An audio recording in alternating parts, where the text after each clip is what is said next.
Kalau berangkat sekolah saya harus mengantar, ya walaupun mungkin satu jalan pakai mobil, tapi bareng-bareng saya drop ke sini, ya itu, seperti itu. Kadang berjualan di gereja kita di GKJ Ambarukmo di Nologaten. Saya sebenarnya sebagai seorang majelis malu juga berjualan di depan gereja. Semasa pandemi saya berjualan menawarkan ke perumahan Candi Gebang dan Komplek Atmajaya, menunya gado-gado dan kupat tahu, dan juga kadang saya variasi dengan menu lain. Saya merasakan Tuhan masih menolong saya, masih membimbing saya, tidak melepaskan saya.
Para pemirsa, saya mempunyai kisah yang mungkin bisa menginspirasi Bapak Ibu di dalam menjalani kehidupan. Kisah saya ini tentang jatuh bangun di dalam suatu usaha. Dimulai ketika saya mulai menginjak kuliah di Fakultas Filsafat Universitas Gadjah Mada. Karena orang tua saya dua-duanya pegawai negeri dan karena kebutuhan hidup di mana saya 8 bersaudara, jadi berusaha mencari sampingan. Nah, orang tua saya mendirikan suatu percetakan dan saya diserai untuk mengelola percetakan tersebut. Jadi tugas saya di samping kuliah harus ngurusi order, belanja untuk kebutuhan percetakan, sekaligus mengurusi 5 karyawan. Bisa dibayangkan betapa repotnya kehidupan saya sehari-hari. Di samping itu, saya juga karena anak terbesar mempunyai tanggung jawab untuk sedikit mengurusi adik-adik yang masih di bawah saya. Contohnya ya, kalau berangkat sekolah saya harus mengantar, ya walaupun mungkin satu jalan pakai mobil, tapi bareng-bareng saya drop ke sini, ya itu, seperti itu. Jadi kegiatan saya di samping mengurusi bisnis orang tua saya, karena orang tua saya sibuk bekerja, mengelola percetakan tersebut, saya juga sedikit membantu meringankan di dalam membimbing adik saya. Setelah lulus dari kuliah, saya sempat mengikuti kursus perbankan di Jakarta untuk beberapa bulan, tapi sebelum kursus itu selesai, saya melamar di suatu perusahaan leasing terbesar waktu itu, Putra Surya Multidana, dan puji Tuhan saya diterima. Saya mengikuti training di Jakarta, kemudian setelah penempatan saya minta penempatan di Jogja. Kebetulan permintaan saya dikabulkan, mulailah saya bekerja di perusahaan leasing tersebut di Putra Surya Multidana. Saya bangga bekerja di perusahaan ini karena merupakan perusahaan terbesar pada waktu itu.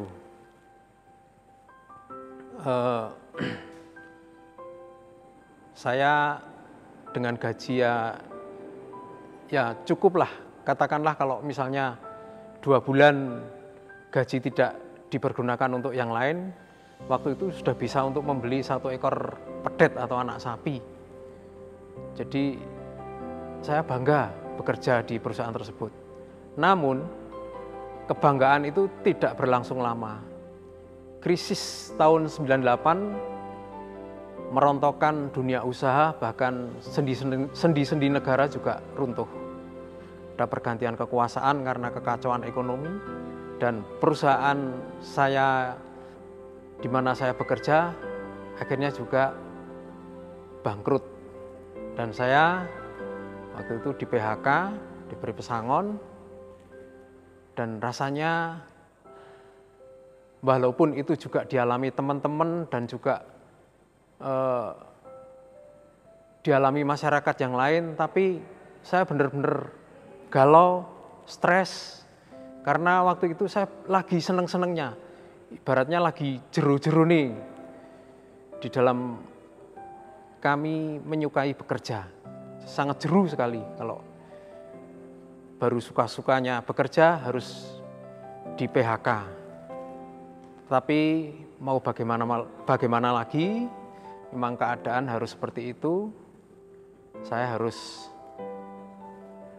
nganggur, stres, galau, dan saya protes pada Tuhan waktu itu. Kenapa Tuhan saya bisa seperti ini?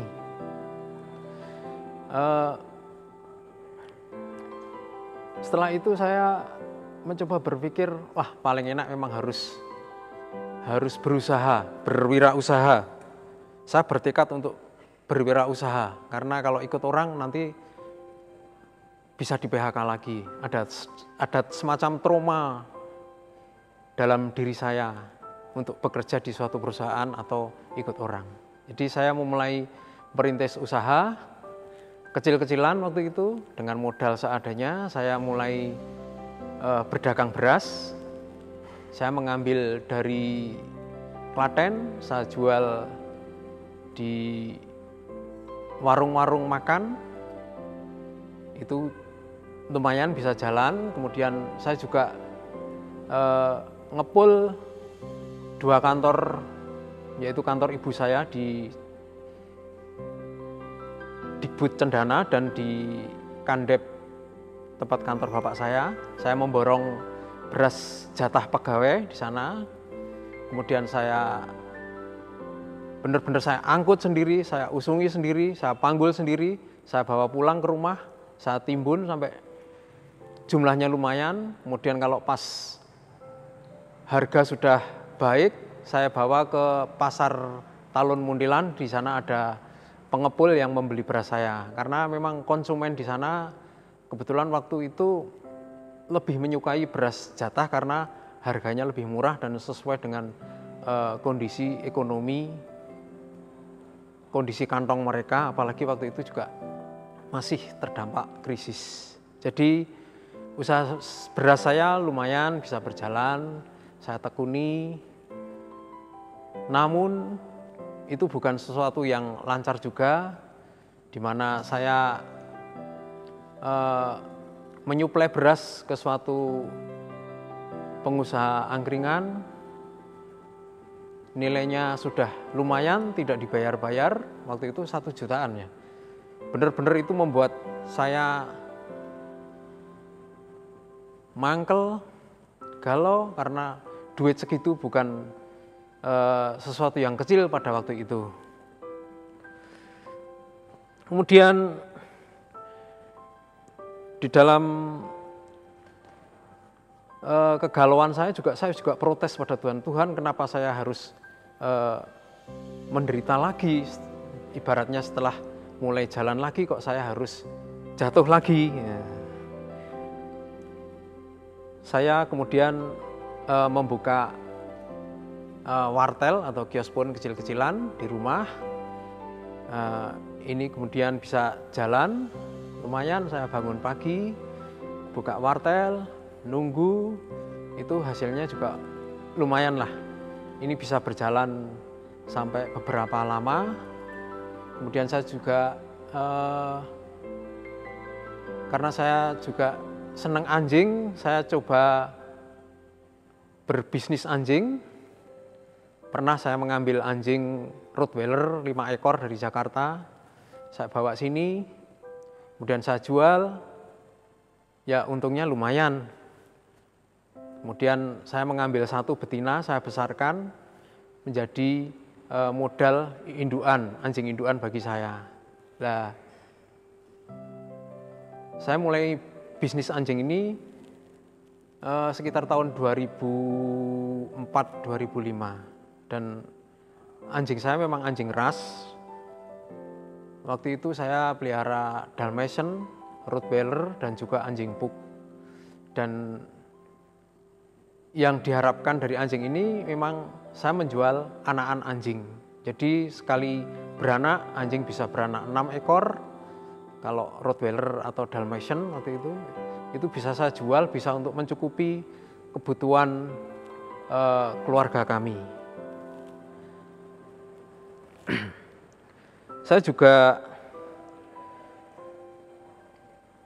setelah beberapa saat, karena HP menjadi semakin membudaya di masyarakat, akhirnya wartel jatuh, artinya tidak jalan, dan wartel saya tutup karena memang sudah tidak laku lagi, karena orang lebih cenderung memakai HP daripada datang ke wartel. Kemudian tempatnya wartel tersebut saya beli etalase, saya buat sebagai toko kelontong.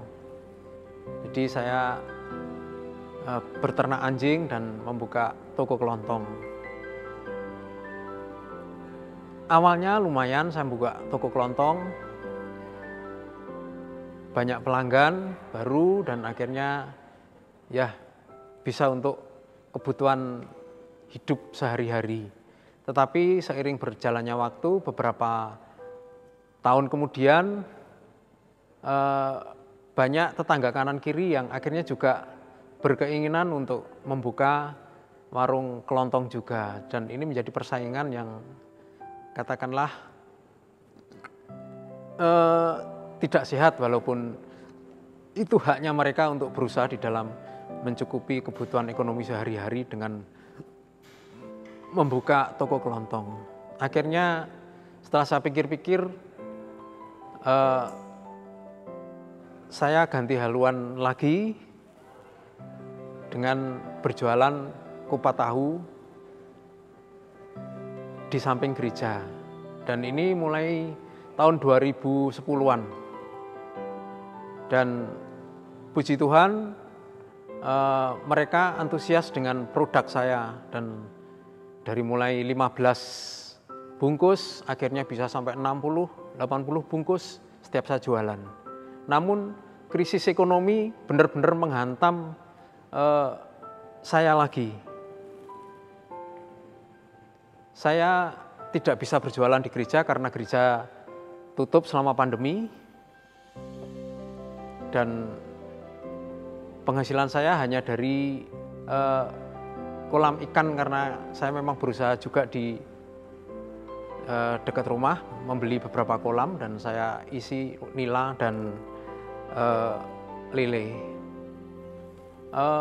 Ada satu cerita sebenarnya di dalam kami bisnis kupat tahu itu,